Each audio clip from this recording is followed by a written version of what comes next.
சுமார் 6 கோடி நிறுவன ஊழியர்களுக்கு சமூக பாதுகாப்பு திட்டத்தை நடத்தி வரும் ஊழியர் வருங்கால வைப்பு நிதி அமைப்பை மறுசீரமைக்க மத்திய அரசு தயாராகி வருகிறது. இன்னும் சில நாட்களில் EPF சந்தாதாரர்களுக்கு பல புதிய நன்மைகள் அறிவிக்கப்படலாம்.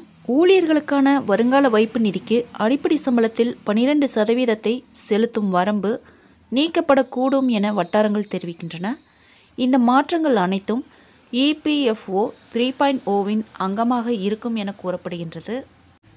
பணியாளர்கள் தங்கள் சேமிப்பு திறனுக்கு ஏற்ப சேம நிதிக்கு எவ்வளவு வேண்டுமானாலும் பங்களிக்க முடியும் என்ற நிலை கூடிய விரைவில் வரும். மேலும் EPF கணக்கு வைத்திருப்பவர்கள் வருங்கால வைப்பு நிதியில் டெபாசிட் செய்த பணத்தை ATMில் இருந்து எடுக்கும் வசதியும் அளிக்கப்படலாம். தொழிலாளர் மற்றும் வேலைவாய்ப்பு அமைச்சகத்தின் சில மூத்த அதிகாரிகள் இது குறித்து சில தகவல்களை பகிர்ந்து கொண்டனர்.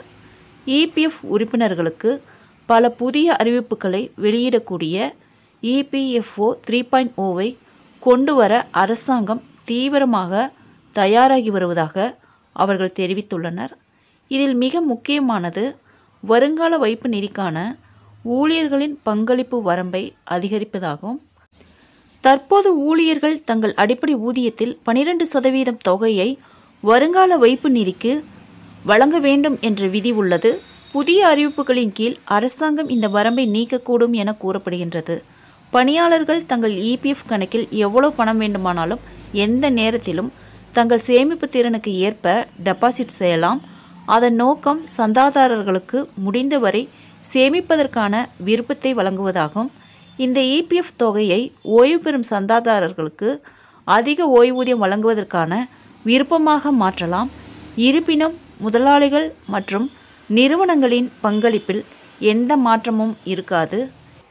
இந்த சூத்திரம் குறித்து தொழிலாளர் அமைச்சகம் விவாதித்து வருகிறது.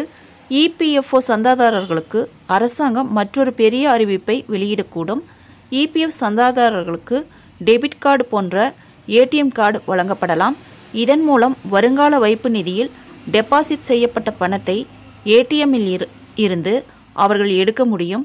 அதாவது உழைத்து சம்பாதித்து வருங்கால வைப்பு நிதியில் டெபாசிட் செய்த பணத்தை ஊழியர்கள் ATMில் இருந்து எடுக்கும் வசதியை ஊழியர்களுக்கு வழங்க அரசு தயாராகி வருகிறது.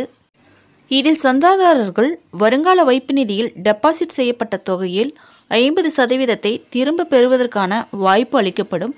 EPFOவின் புதிய கொள்கையை அரசாங்கம் 2025 புதிய ஆண்டில் அறிவிக்கலாம் என்று EPFO 3.0 மே ஜூன் 2025இல் செயல்படுத்தப்படலாம் என்றும் வட்டாரங்கள் தெரிவிக்கின்றன.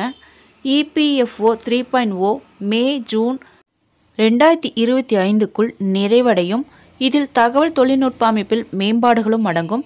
அரசாங்கத்தின் நோக்கம் EPFOவின் செயல்பாட்டை சர்வதேச தரத்தின்படி செய்வதே ஆகும்.